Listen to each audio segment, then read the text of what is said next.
ya pegang ulama agama hana urusan dan politik nyen menyanyian pegang menyabaklum pegang hang berupa dengar menyapit pegang yuk keturaan negara mendre kipan cara bro dengan yang pegang hana urusan politik dengan agama nyen urang iki mandi berusaha gara-gara dakwah bak pemilih dengan 27 kan agama ya udah gedema yang balong dengan begitu tegalang pemilu naurinya lakau ke tim teh iga nyan tim ha mangang ka beda maksud waga ikut le lakau ke baganya ilang butuh ku katanya yang balong dengan begitu lagi tegalang pemilu wate kalau baca pertanyaan tepat pertanyaan ini udah itu untuk yang berokok ate kata pemilu berusaha ku beli pertanyaan modernnya kun urang temayang abia lum temayang lakawalo kana gede lakawo ya lakawalo tolongnya pilung aku sawanan nyo ada urang temayang hananan sih paling pertanyaan tok gak perlu kena boy happy dan kuhan be yo nu kara dia handa ha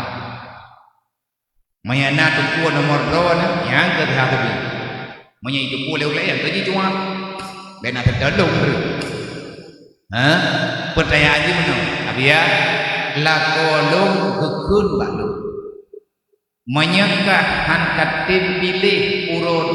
27 hanya kelewat yang lu pegang ke contoh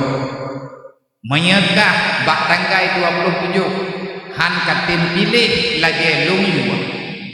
angkat tim coblos urang yang duduk pemilu berarti tanggal 27 nya 2 dan nya tim teh bang habok umum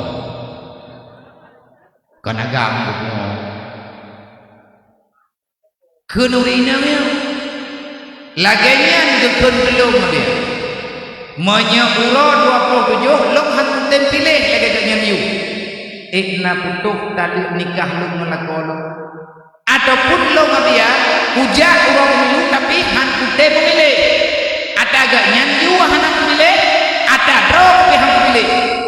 lain hantu top ada agak nyanyi hantu top ikhrat tali lo ngabia lo kagak alik karena kagaknya payah aja urang ada tali makan hantu karena berlaku hukum tak alik lumpaga menyandrawan barokah hanan hanan temtok laki lakona yu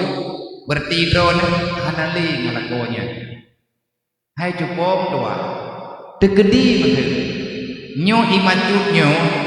hana temtok lagi yu lako ka hanali lakonya le urang agam yang promoh kanya hai tem pilih lagi kanya yu ka hanali promohnya urang yang ganyan dan ketim teh menyemena itim ganto aku rumah baru pat aku rumah danyo ini jauh ini menyemena itim ganto laku baru dengan rumah baru pulang dulu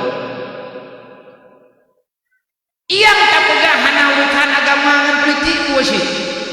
pakai bitan dengan bitan pakai rumah pakai maduan yang tuan dengan lindai gara-gara pemilu baru